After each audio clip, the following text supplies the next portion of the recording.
Everyone lifestyle পেচনৰ আন এটি ভিডিঅ'লৈ আপোনালোক সকলোকে স্বাগতম জনালোঁ।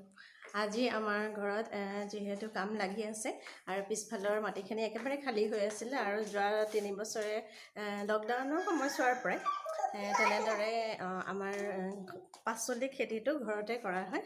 আলু আৰু পিঁয়াজো বাদে বাকী সকলোখিনি আমি খেতি ঘৰতে কৰোঁ, যিহেতু মিডভিকৰ কাৰণে এতিয়া বহুতেই দৰকাৰী ঘৰৰ শাক পাচলি খোৱাটো। আৰু বাহিৰৰ বজাৰত যিহেতু শাক পাচলি একেবাৰে সাৰ দিয়া, সেইকাৰণে ঘৰতে দাদা এজনক লগাই যিহেতু ঘৰতেই ঠাইখিনি আছে, সেইকাৰণে পিছফালে কি কৰিলোঁ, এইবাৰো খেতিত লগাই দিছোঁ। যিমানখিনি শাক পাচলি আছে সকলোখিনি লগাই আছে। ঘৰৰে দাদা হয়, তেওঁ সদায় গোটেইখিনি কৰে প্ৰত্যেক বছৰে, সেইকাৰণে এইবাৰো খেতিত লগাই দিয়া হৈছে। আপোনালোকক আজি ব্লগটোত দেখাই থাকিম। আনহাতে আজি এটা ৰেচিপি আপোনালোকৰ লগত শ্বেয়াৰ কৰিম, সেইটো হ'ল আপোনালোকে ঔটেঙাৰ বিভিন্ন ধৰণৰ ৰেচিপি আপোনালোকে খাইছে বা ঔটেঙাৰ বিভিন্ন ধৰণৰ ৰেচিপি আপোনালোকে ঘৰত বনাই, মাছে দিয়ে হওক বা টেঙাই হওক বা জোলে হওক, তেনেকৈ বিভিন্ন ধৰণৰ।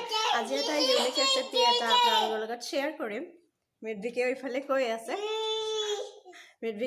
আছে ইফালে আপোনালোকৰ লগত আজি ইউনিক ৰেচিপি এটা ঔটেঙাৰ শ্বেয়াৰ কৰিম। সেইটো আপোনালোকে কেনেকুৱা পালে কমেণ্টত জনাবচোন। পিছফালে খেতিৰ কাম লগাই থৈছে, হাজবেণ্ড যিহেতু নাই, দাদাহঁত লাগি আছে আৰু পিছফালটো একেবাৰে চাফা কৰি দিছে।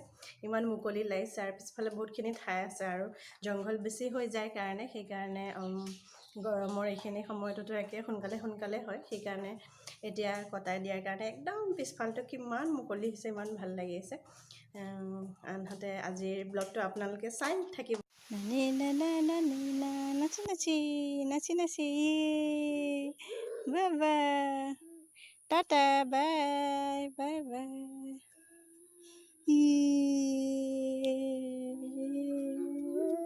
কেইদিনমানৰ পৰা কি হৈছে, মৃদ্ভিকক তলত অকলে নামিব লাগে আৰু বনত খেলিবলৈ বিচাৰে। অলপমান সময় গা পা ধুৱাই লৈয়ে হওক বা ৰাতিপুৱা অলপমান ফ্ৰী হ'লে আগফালে অলপমান খেলাওঁ, যিহেতু ঠাণ্ডা পৰিছে অলপ ঘৰৰ ভিতৰত ৰ'দ একেবাৰে নোসোমায়, সেইকাৰণে আগফালটো খুব ধুনীয়া ৰ'দ পৰি থাকে। সেইকাৰণে দুপৰীয়াই হওক অলপমান সময় তাক খেলাওঁ আগফালে এনেদৰে। সিও খুবেই এনজয় কৰে এই সময়খিনি মোৰ লগত। দুপৰীয়াৰ সাজত মই আজি লাঞ্চত ৰেডি কৰিলোঁ ঔটেঙাৰ জোল, য'ত মচুৰ দালি, বুট আৰু বইল আলু এনেদৰে মই প্ৰথমতে সিজাই ল'লোঁ। ঔটেঙাৰ যিকোনো ৰেচিপি খুবেই বেছি প্ৰিয় হয় অসমীয়াসকলৰ, সকলোৰে কাৰণে ঔটেঙাৰ ৰেচিপি সকলোৰে কাৰণে প্ৰিয় হয়। ঔটেঙা মাছত দিয়াই হওক, জোলেই হওক, বিভিন্ন ধৰণৰ জেলিও কিছুমানে প্ৰস্তুত কৰে। আজি আপোনালোকৰ ওচৰত এটা ৰেচিপি ৰেডি কৰিছোঁ, আপোনালোকে চাই থাকক। মছলাখিনি মই প্ৰথমতে পানীৰে মিলাই ল'ম। তাত মই ব্যৱহাৰ কৰিছোঁ হালধি, ধনিয়া পাউডাৰ, গৰম মছলা আৰু জিৰা পাউডাৰ। আপোনালোকে এনেদৰে মিলাই ল'লেও একো নাই, পানীৰে এতিয়া মই মিলাই লৈছোঁ। আৰু আনহাতে আপোনালোকে ডাইৰেক্ট চব্জিত তৰকাৰীত দিব পাৰে। এনেদৰে মিলাই দিলে সোৱাদটো বহুত বেলেগ হয় আৰু কালাৰটো খুব বেছি ধুনীয়া আহে।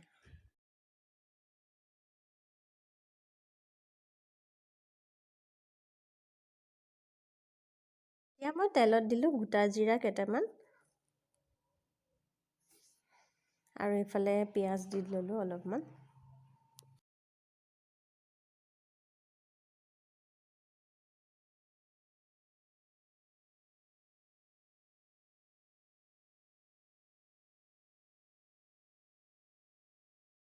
অকণমান ফ্ৰাই হোৱাৰ পাছতে আদা নহৰু পেষ্ট দিলোঁ। যিহেতু মোৰ আদা নাছিলে, তথাপিও মই পেষ্ট এনেদৰে ৰেডিমেড আনি থৈ দিওঁ, সেইকাৰণে আদা নহৰু পেষ্ট অলপমান মিলাই অলপমান সময় ফ্ৰাই কৰিম।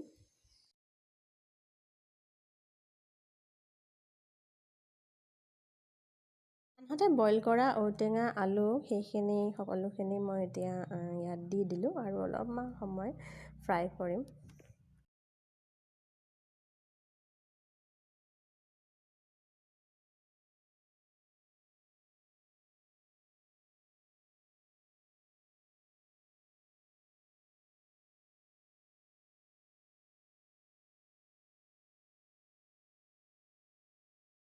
মানে 3-4 পিচমান আলু মই এক্সট্ৰাকৈ ৰাখি থৈছিলোঁ, যিহেতু এইখিনি অকণমান পিটিকা কৰি দিম। যিহেতু অকণমান কাৰীখিনি ঠিক হ'লে বেছি ভাল লাগে, সেইকাৰণে আপোনালোকে কি কৰিব, বইল আলু অলপমান ছেপাৰেটকৈ ৰাখি থ'বচোন। তাৰপিছত তৰকাৰীখন বেছি ধুনীয়া হয় খাবৰ কাৰণে। সোৱাদ অনুসৰি অলপমান নিমখ দিলোঁ।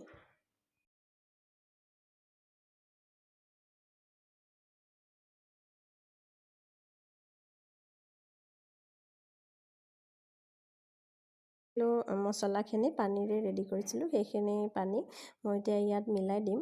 এতিয়া দিয়াৰ পিছত কালাৰটো চাবচোন আপোনালোকে, ইমান ধুনীয়া হয় দেখিবৰ কাৰণে।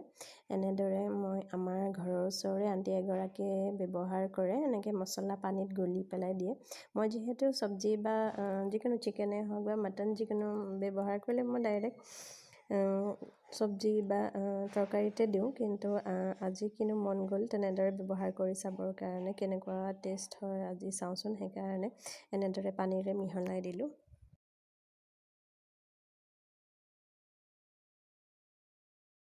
ভাত বনোৱা সময়খিনি নিৰ্ভীকে মোৰ কাষতে একেবাৰে খেলি থাকে পাকঘৰতে, যিহেতু তাক মই আগফালে তেনেকৈ ওলাই যাবলৈ নিদিওঁ। আজিকালি দৰ্জাখন খুলি থওঁ, পাকঘৰৰ দৰ্জাখন, অলপমান ৰ'দ সোমাই কাৰণে।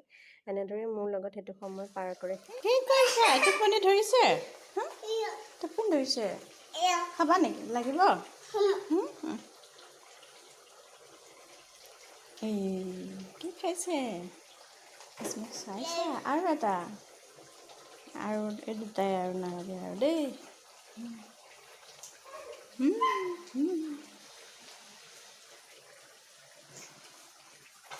মিডভিকক খুৱাই বোৱাই সি টোপনি গ'ল।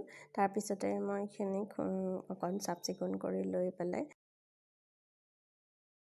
খোৱাখিনি উলিয়াম, আৰু আনহাতে অলপমান সজাই পৰাই ফটো একপি উঠালোঁ।